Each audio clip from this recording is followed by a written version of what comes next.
Okay, here's the actual pattern. I spoke about it during the other video. They are available on Ravelry.com as well as my website, The Stitch Niche.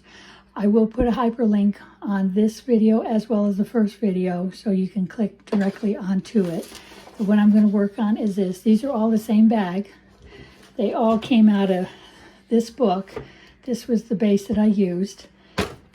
And I just showed different ways and different combinations. So I'm going to check this pattern out and make one and show you the finished product just to make sure the information and the instructions are correct. So have a nice day. I hope you enjoyed the videos. If you did, please subscribe. And if you like to see more, please click notification. That way, as soon as the first one comes out, you'll be the first to see it. And also share it with your friends. I realized when I was making these, they felt so thick and chunky, and I didn't realize it, but when you make the coin purses, you only use one strand at a time. This one I used two. Now the new one I just did is done with one strand, and you can see it's a lot lighter weight and thinner. And I found out my washer just doesn't have the oomph to felt it. I think part of the problem is the washer doesn't get hot enough, and possibly the agitation isn't strong enough. So after one cycle, this is what it went down to from that. As you can see, it hardly did anything. And you can still see the lines here, and you can still see the garter stitch there.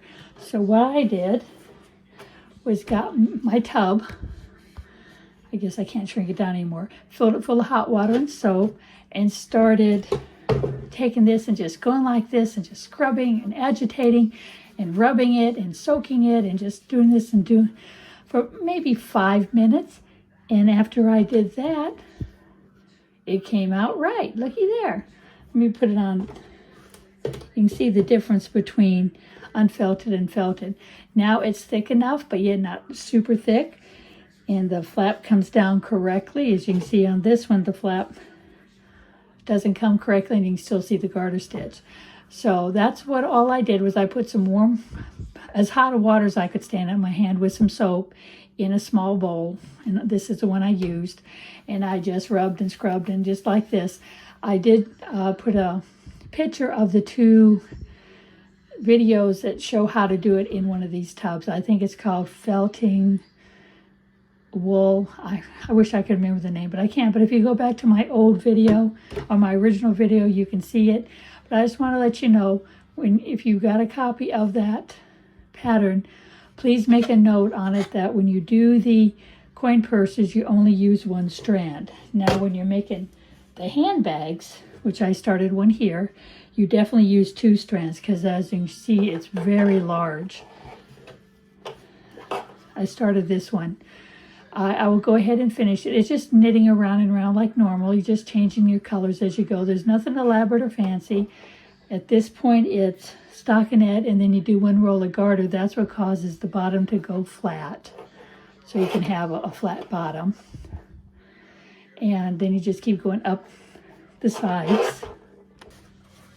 This is the one that I'm doing right here. I don't have any pony beads, so I won't have any pony beads on it. These are all exactly alike. There's nothing different about them other than the color combination. But as you can see, it just rounds and rounds and rounds, and you would drop black and pick up yellow, and then work rows 9 through 12 with yellow and drop the yellow and pick up black, and then do 13 through 14 and with black and drop it, and then pick up yellow, and just keep going around and around. The last page shows you how to finish it with the bottom. It's real straightforward and simple. When I get to the bottom of this purse, I will show how I do it. And it's the same thing. You just felt it like you would felt anything else. Unfortunately, I'll probably do one cycle in the washer, and then I will take out my handy dandy trusty bowl, put some hot water and soap in it, and I will finish it that way. But I just wanted to let you know my mistake. It's not two strands, it's one strand. Have a wonderful day.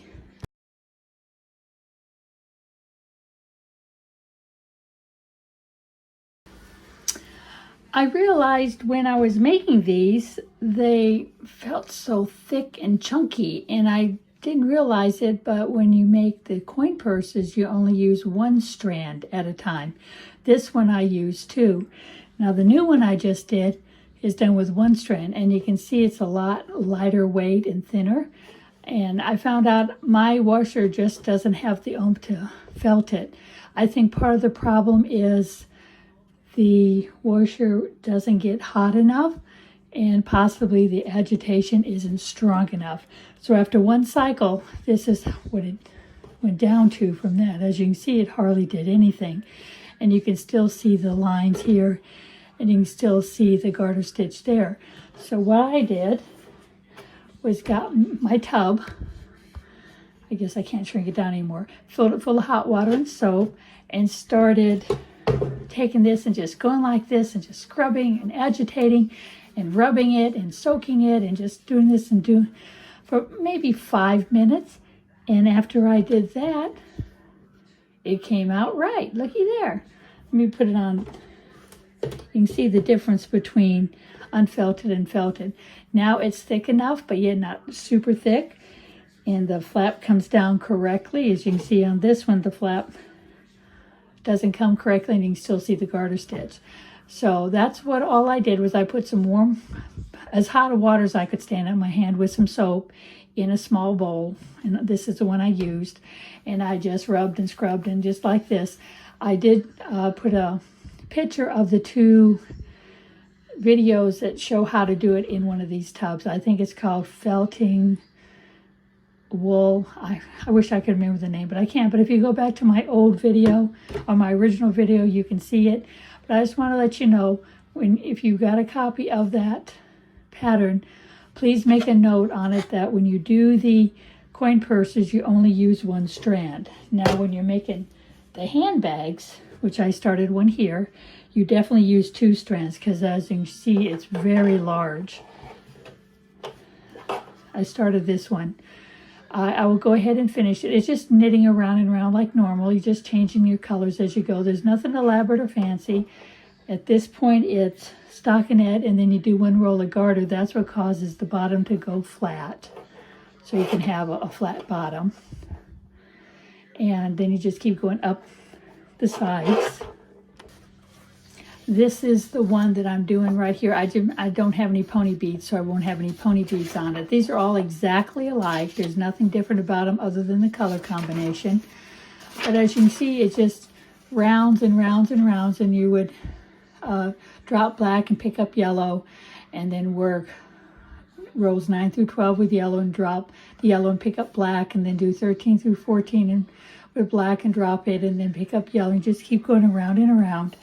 The last page shows you how to finish it with the bottom.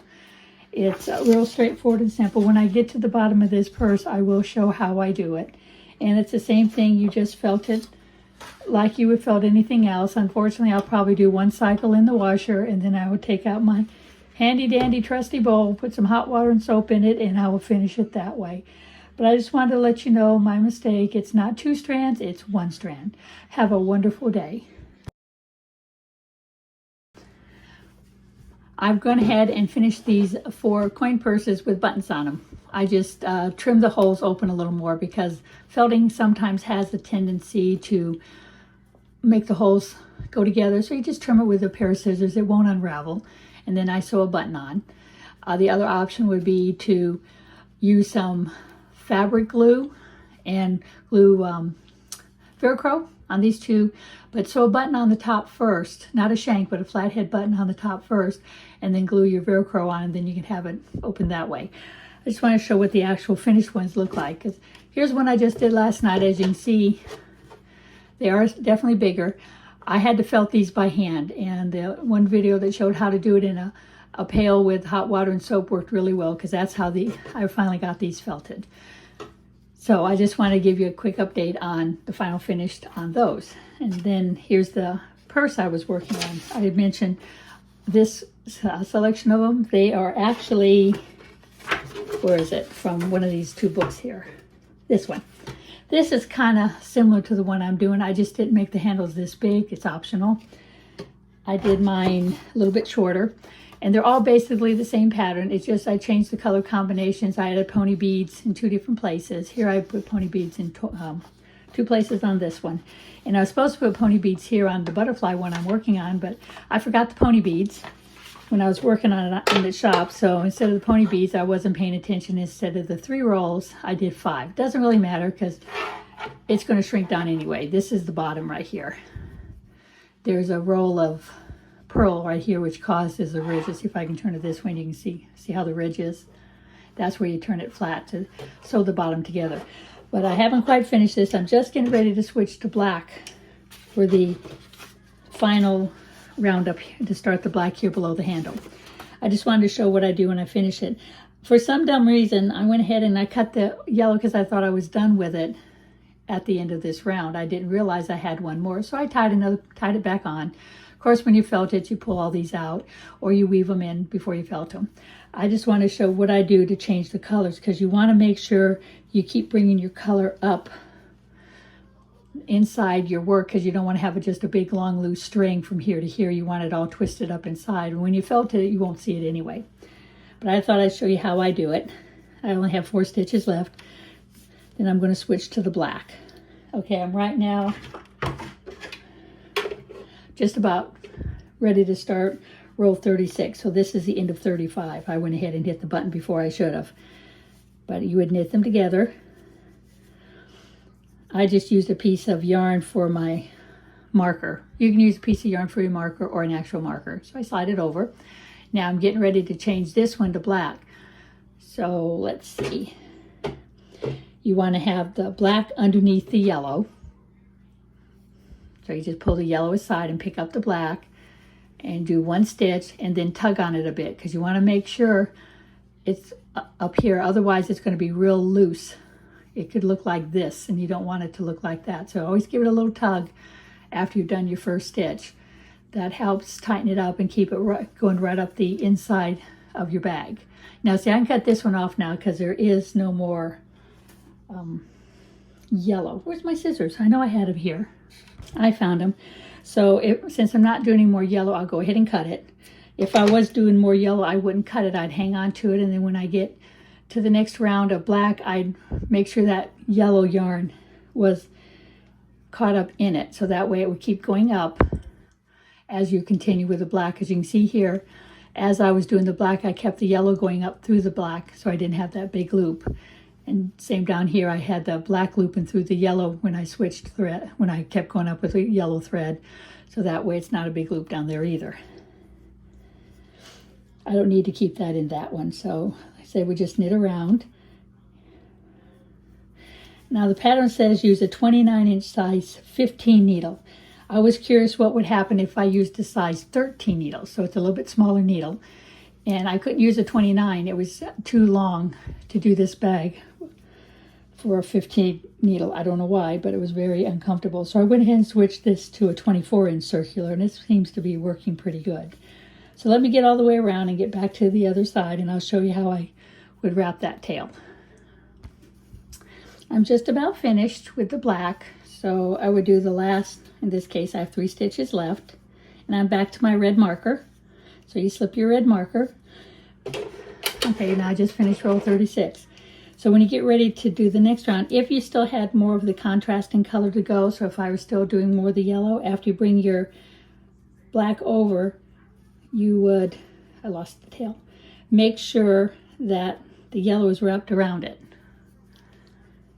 before you do this. And then you would make sure the yellow's tight and you make sure the black's tight.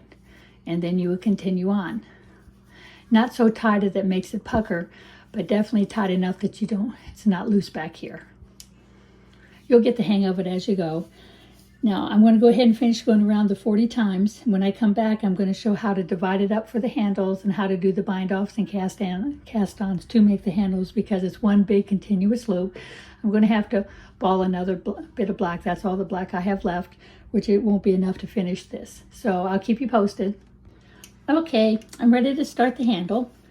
I've got my markers. I'm going to need 4 of them. Right now I've made 3. 2, 3. I'm just using the contrasting color. You would just take a piece, just make a loop in it, You can use actual markers too. I just didn't bring any in with me. And then, here it is. Trim off the tail. And you got a quick little disposable marker. Okay. Now it doesn't say to use markers, but I've got them just in case. So let's start. It says to knit 11. So I've done 1.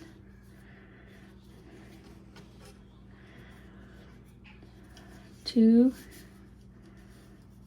3, 4, 5, 6, 7, 8, 9, 10, 11. Okay. Then it says to bind off 13. This is where the inside of the handle is. So we bind off 13. 1, 2, 3, 4, 5. Now you want to bind off kind of loose. You don't want to make it really tight. I'm going to say that was 5. That was 4. 1, 2, 3, 4. That's 5.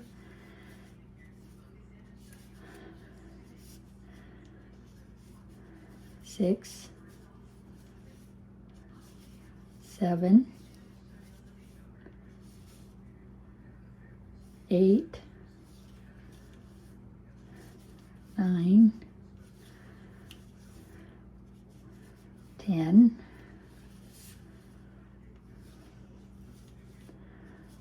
11, 12. Okay, there's 13. And that's the part where your hand would go through with your handbag. Okay, now it says to knit 21. You don't count the first one. You go past the first one. So you do 21 at this point. 1, 2, 3, 4, 5,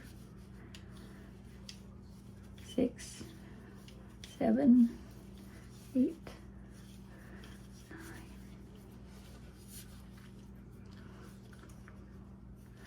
10,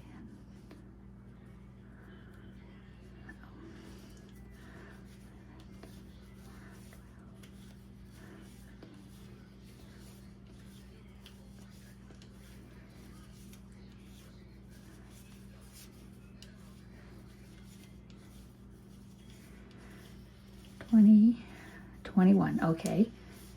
Now I knitted 21. Now I got to bind off 13.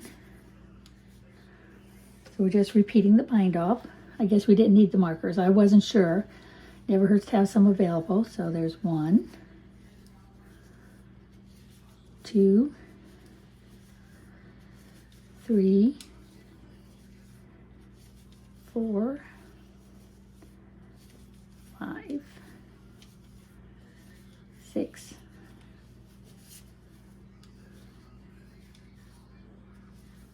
7, 8, 9, 10, 11, 12, 13. So now it says knit 11. Let's see, we got 2, 4, 6, 8, 10, 11. We got 12. So we got one odd one, but that's okay. You can just knit around it. So I need to correct that one. Say knit 12 right there.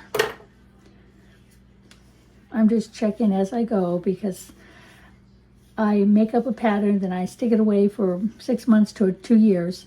Then I bring it back out and I knit it, and that's when I find little boo-boos, because doing the same one 2 or 3 times in a row, I get to where I don't have to look at the pattern because I just did it. Okay, so there, I just did that round. So that's round 5 now, not round 6. We'll knit the 11, and this time we're going to cast on 22 instead of bind off. That gives us, so we just casted off these 13 here. Now we're going to, bind it off these 13. Now we're going to cast on 22 to make the handle, then continue around. Get that out of the way. 2, 3, 4, 5, 6, 7, 8, oh, it comes up to 9, 10. There's only 10 there, so I might have to make some other type of adjustment, but for now I'll just do this. Make that a 10. Now we're going to cast on 22. To cast on, you turn your work around. Now you can do a cable cast on, any type of cast on you like. This is a cast on that I like to do. It gives me a nice finished edge on the bottom. You insert the needle in the front like you're going to knit, yarn over, pull it through, but instead of taking this one off, rotate this one around and go behind it. And we just added 1 stitch. So we're going to do this 21 more times.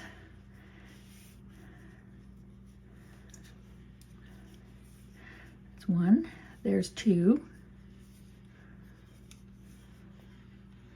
3, 4,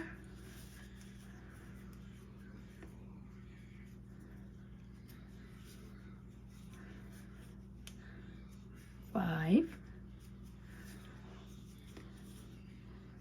6, 7,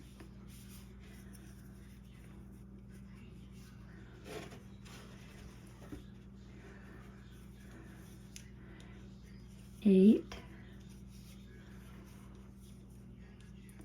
9, 10, 11. Okay, we're halfway there.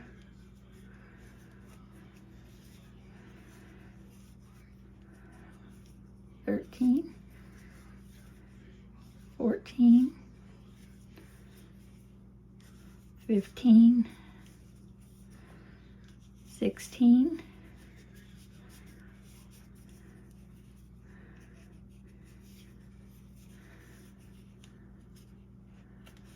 17,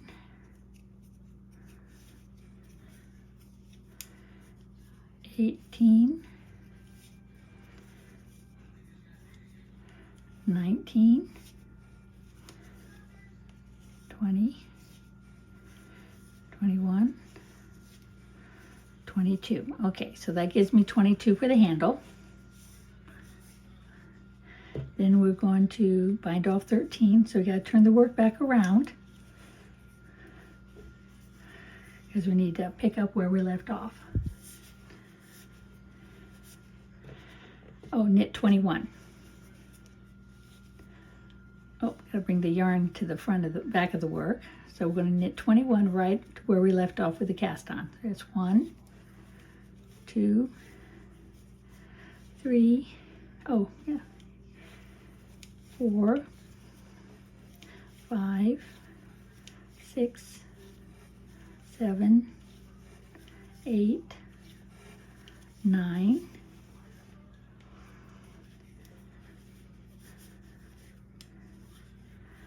10,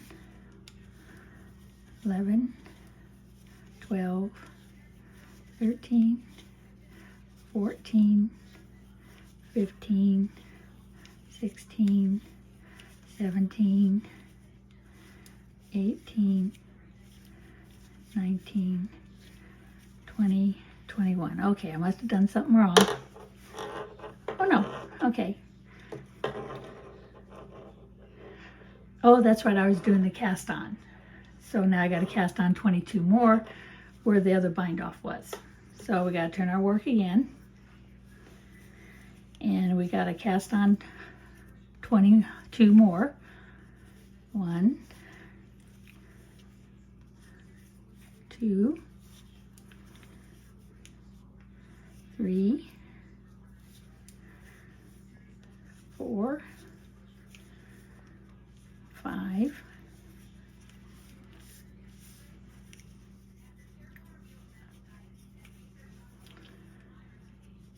6, 7, 8, 9, 10, halfway.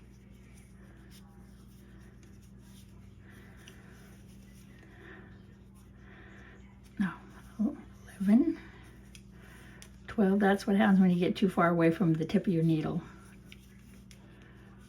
13, 14, 15, 16, 17,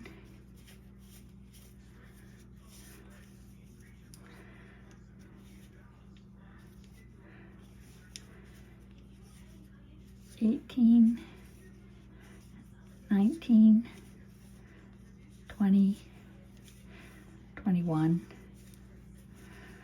22. Okay, now I got 22. And then I should have 11 left, maybe 12. We'll have to look and see. In the last line, I had 12 left. So let me see if I still have 12 left. Turn it around, and then we knit here. Now, if we have to, we can make the adjustment here so we can have 11 on both sides. 1, 2, 3, 4, 5, 6, 7, 8, 9, 10, 11, 12. Now we got 13 here. But 13 and 10 makes 23. It's roughly the same because I lost one over here, but I gained one over here. So basically it's the same. We're in good shape. So I need to change this to say 13. Or I can make this 12 and this 12. I'm going to make this 11. Do the same thing. Make this one 12. Make this one 11. So this one would be 11 here. And this one would be 12 here. So it's just reversed. There we go. So it's 12 here, 11. 11 here, 12. And if you're off by one, it doesn't matter because it all gets felted together. Now, we're going to do knit around. Knit around is what, like you always do. Slip your marker because you want to make sure you know where you left off. And just knit each of your stitches. And then you knit each of your stitches that you casted on as you go around. You just have to be careful because they might be a little bit tighter. So just ease them through carefully. And make sure when you knit, you grab 2 strands because they might be a little closer together since it's a cast on and not a regular knit.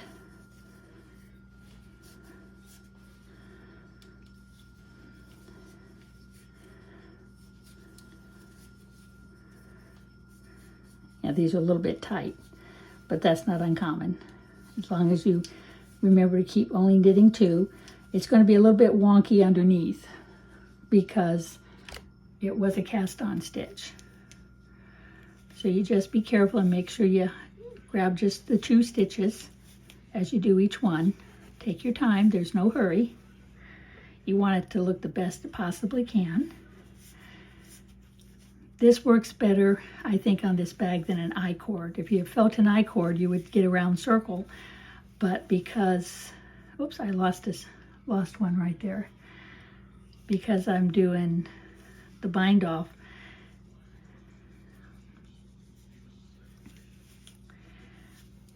as the 3rd row, and they're all knit stitches, it's going to curl around because you know how stockinette is. Stockinette likes to curl.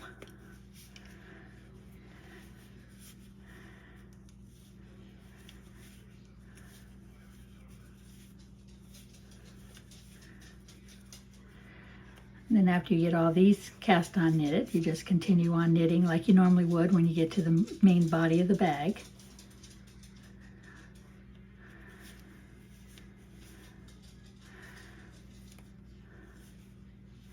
Okay, I'm back to the main body of the bag.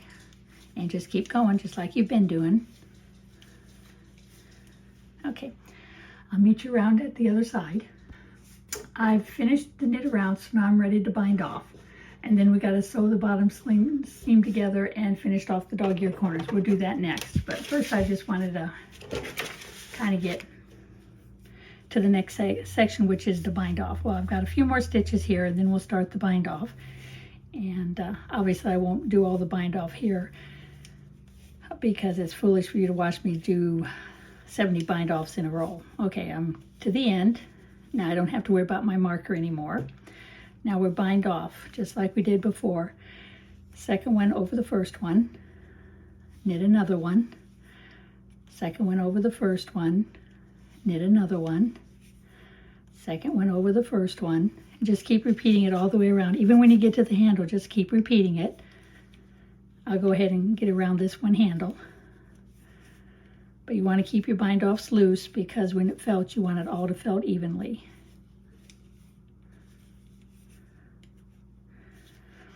And being on black, it's a little bit harder to see when I do the bottom.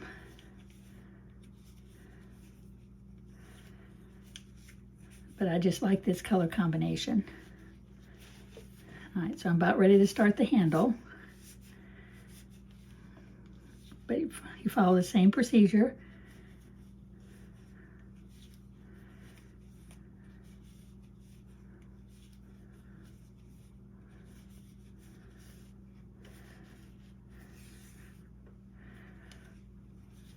Okay, see, I'm on the handle now.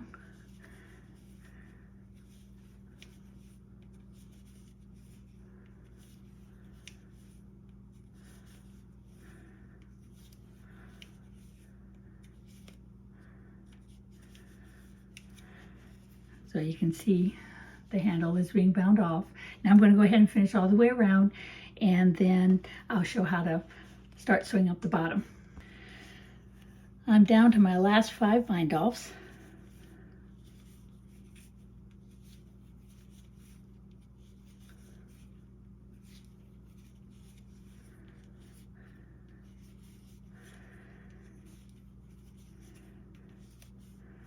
There we go.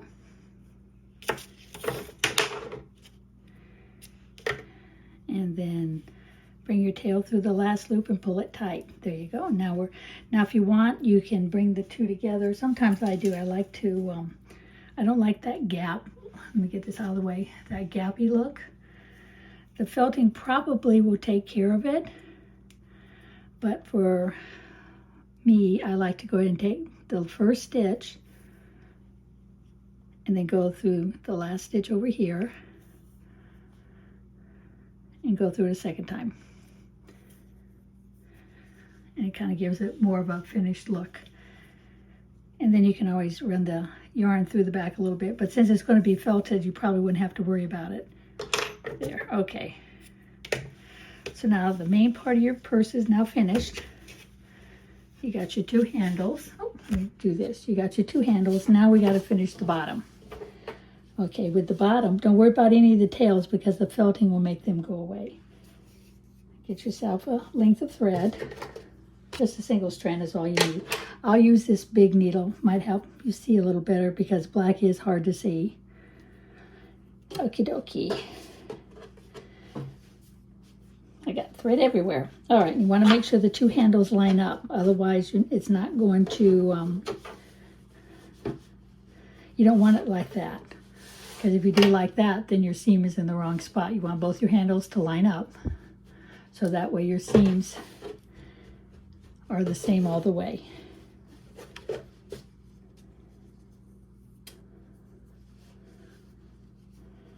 And then, I know it's hard to see, but you want to catch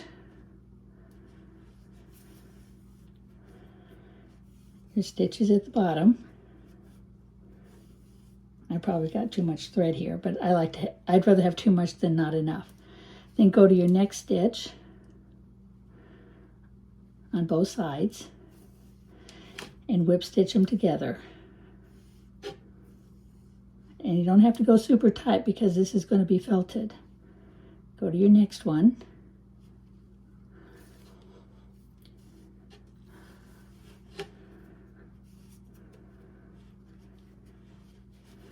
And go to your next one.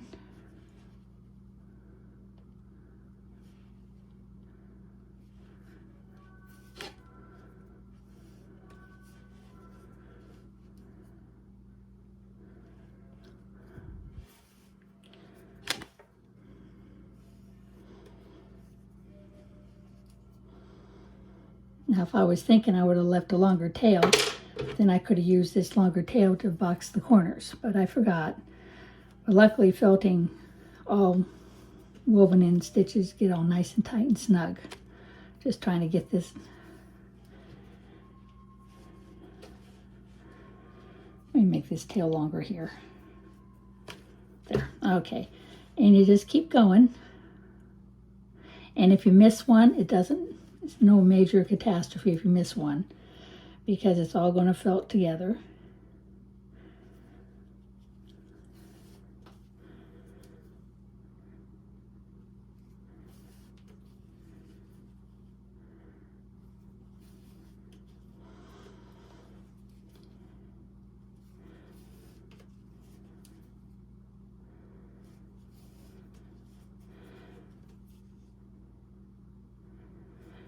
Now I like to sew away from me. Some people like to sew this way. So if you wanted to sew it this way, you just do the same thing, but front to back. Sometimes it's easier to see.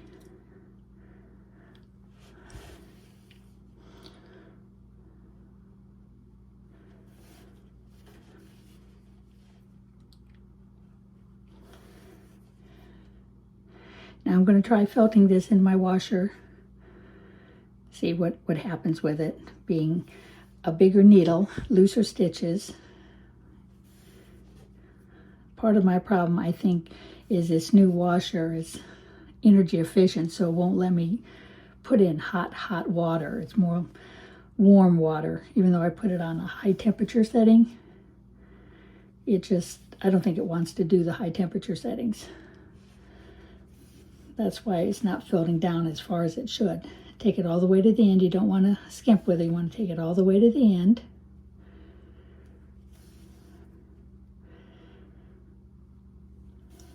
Okay, there's my last one. Now, since you still have the thread on your needle, open it up like this so it lays flat and your purl ridges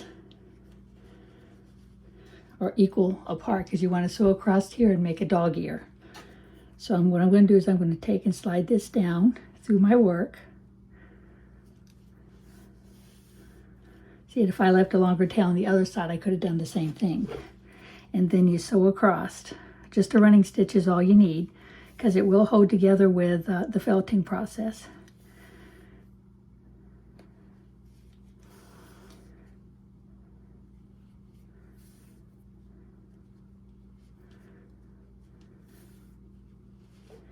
Oh, I boo-booed. I should have turned it inside out before I did all this. So that's my mistake. So I'm going to have to take this all out and turn it around and then come back. Turn my bag inside out and I make the dog ear again. Make sure these are equal. And to do your running stitch across.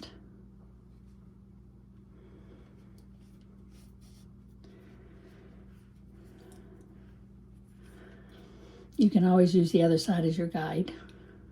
In this particular purse, let me go to the other side. Nothing like having the long tail in the wrong spot. Okay, we turn it over so you can see where to do the dog ear on this particular one. The yellow is in just the right spot. And then when you're done, you don't have to do anything fancy, just kind of slide your yarn up through and the machine will catch it in the felting process. And do the same with your other tail.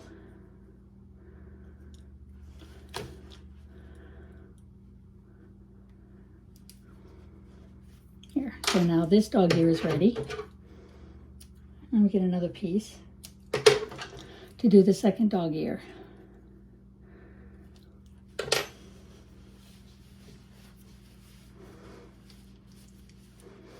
Now, like I said, I don't worry about these tails because when you felt it, all these tails get felted in.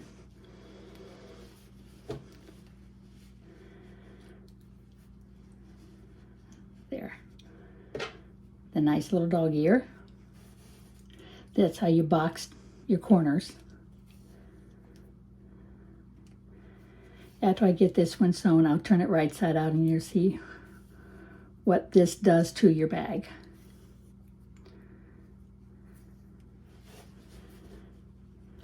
weave in your tail. I just don't cut these pieces off until after it's done felting. Then if there's any little pieces left over, you can cut them off. Or if it really bothers you to have those pieces on, you can always weave them in. I'm using a 13 tapestry needle. Normally I use the 13, I think this is the 13. I use the 13 tapestry needle, but you can see, the 16, you can see the difference between a 16 and a 13.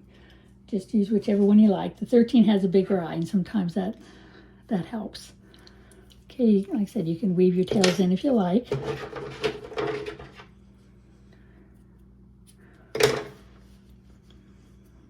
If I weave this one in, I definitely would want to weave it like this through the yellow.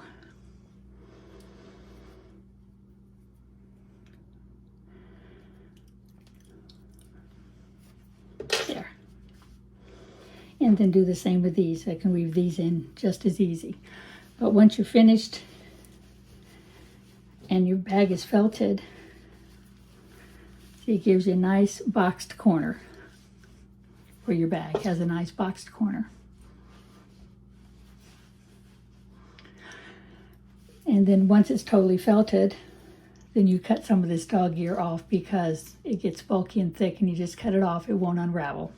Let me go ahead and throw this in the washer after I weave in a few more of my tails, and I'll bring it back after it's gone through the washer.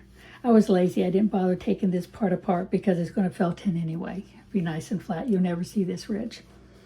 Okay, let me throw it in the washer, and we'll be back in about an hour and see what the finished product looks like. Now, if you don't like it this big of a boxed corner, if you don't want that big of a bottom on your purse, you don't have to make it that big. Make the dog ear smaller, and instead of sewing it along this edge, come up here and sew up here a little bit further. And that way you'd have a smaller boxed corner. It's entirely up to you where you want to do it. The pattern itself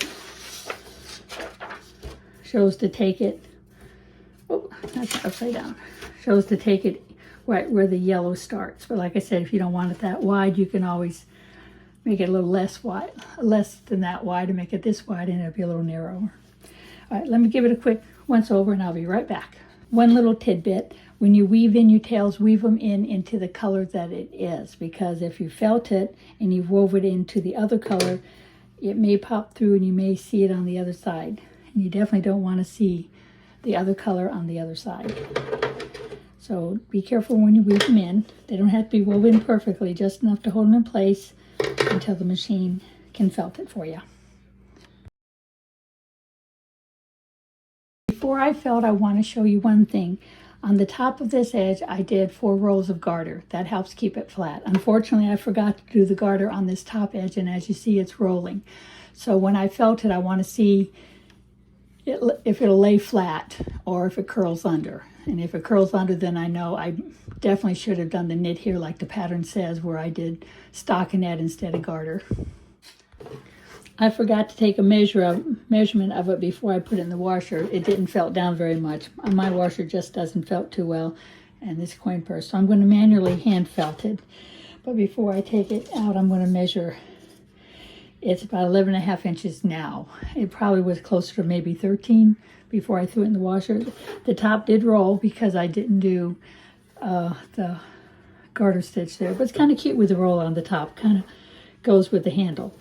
So if you wanted to have it where it rolls on the top so it matches the handle, just do it all in stockinette. Don't do any garter or knit stitches. The next one I do, I'm going to do the garter like it's supposed to, so it will lay flat like it's supposed to. But we'll see what it looks like after I hand felted it. It'll be later on this evening. I've just hand felted this bag. It's still kind of damp, but it definitely is smaller than it was, because now it's about the size of the width of the paper. I know when I measured the last time it was close to 12 inches, and before that it was probably up here around 13 or 14. But now I got it down to the width of 10.5. But if you consider the width of the bottom, the bag itself is a little over 7 by 2.5, and then top wise is about 8.5. This is still a little bit damp. I'm going to have to fill it with paper or something to set it up to let it air dry and keep it shaped. But like I said before, now that it's all felted, I need to cut the dog ears off. And you can see it's slightly felted where all the dog ears, see, all that's all together now. It's no longer individual threads, so it won't come undone. You just make sure you cut it above your stitch line. And like I said, you would stuff it with something, paper, a towel, whatever you want to stuff it with, but you want to have it dry in its final shape, whatever the final shape is going to be. I can do this for now. This will be roughly the width of the bag once it's been shaped. So that's what it looks like when you do them. See, here's another one. If you look at it, for some reason the yellow Cascade 220, or at least the yellow that I use, doesn't felt down as much as the other colors. As you can still see some of the yellow individual threads, as you can see here. I enlarge it a little bit. You can kind of see the threads. For some reason it never felts down, but the black felted down great. And I also felted that other coin purse I showed you. I accidentally made it 2 stitches wider than the other one, so it came out a little bit wider, but it still comes out roughly where I wanted it. And you can see the blue and red really felt down. You can't even see the stitches on the blue and red like you can on this. Now when you hand quilt, you can't go like this and wring it because it's not good for the fibers. So you have to find some way to quick dry it. What I do is I'm just using a dishcloth, because I'm just showing you on this. When you set your cloth on a countertop, put your piece in it and just fold it over, and then I put it on the floor and step on it, because your weight, whatever your weight is, when you step on it, so much of the water will come out of that piece. It's unbelievable. By the time you're done, half of this is wet and your finished piece is just slightly damp. Of course, you still have to let it finish drying. And since the hole kind of stayed, I lucked out. But I'm thinking with this one, I'm going to sew a button on the top, and I'm going to use fabric glue to glue the Velcro in place. This is the glue I like to use. It's flexible, stretchable fabric glue. It's made by Arlene's. You can find it in most fabric shops, but when it dries, it is permanent. It does not come out. I have no trouble with it tearing loose. Is one time I actually used the glue to put a handle of one of the purses on, because the purse was shaped like this, so the handles went this way and looped up here. Well, I got this one on wrong, and I didn't realize it right away, and when I went to pull it off, I could not pull that handle off. I wound up throwing the whole bag away because this glue would not give an inch. But that's how I'm going to do this one, the Velcro with a button on the top. Or you can do snaps, but it's kind of thick. It'd be hard for you to put snaps on it, but you might be able to find a snap that'll work. Maybe snaps that you'd put on a denim jacket might be usable, but that's just different ideas how to finish your work. Now, if my washing machine would felt like all the older types of washers did, I would not have had to do this one by hand. But it's easy to do by hand. You just fill a tub of some kind full of hot soapy water and just go like this and rub it together and swish it and turn it inside out and rub it, and just keep doing this. And as you rub it against itself, it will go down and felt down into a nice little piece like I did here. And then I did the same thing to dry it. I wrapped it in a towel and stepped on it. So it's pretty dry, but it won't be totally dry. It'll probably take a full day for it to be completely dry because it is so thick. I don't know, let's see. It's about a 1/4 inch thick, give or take. So you can see how much it felts down. But I'd like to thank you for watching. I'm going to work on this particular one here, and I'm going to get it on my website, stitchniche.com, and on Ravelry as fast as I can. I can't put it on the way it is now. If you happen to do one of the purses and you find an error, please let me know. My email address is on the last page. Send me an email or send me a note through YouTube that there is an error, and we'll get it fixed. That's the best way to make sure all of them are accurate. And I love to see your work when it's done. Thank you for watching. Oh, I forgot to say, if you do like it, please subscribe to my site. Hit notifications so the next time I do a video, you'll be one of the first to note it. And please share it with your friends.